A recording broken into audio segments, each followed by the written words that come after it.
ৰায়পুৰ নামৰ ঠাইডোখৰৰ ৰামু এজন অতি দৰিদ্ৰ লোক আছিল। তেওঁ বিভিন্ন ধৰণৰ খেতি-বাতিসমূহ কৰিছিল। সেই খেতিসমূহ তেওঁ অতি সুন্দৰভাৱে চোৱা-চিতা কৰে আৰু সেই খেতিৰ পৰা পোৱা পইচাৰে পৰিয়ালটো সুন্দৰভাৱে চলায়।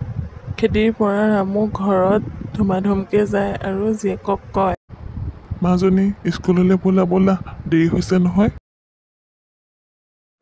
এইবুলি কৈ ৰামুৱে নিজৰ জীয়েকক স্কুলত থৈ আহেগে। ৰামুক গাঁৱৰ মানুহে বহুত সন্মান কৰে আৰু তাৰ এজন ব্যক্তিয়ে মাত লগায়, হে ৰামু, ক'ত গৈছিলা হে? এয়া খেতিপথাৰ চাই আহিলোঁ।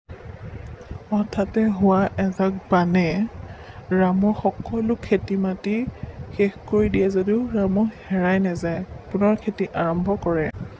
কাৰণ কৃষক মানেই আশা। এই আশাসমূহ শেষ হৈ যাব দিব নালাগে।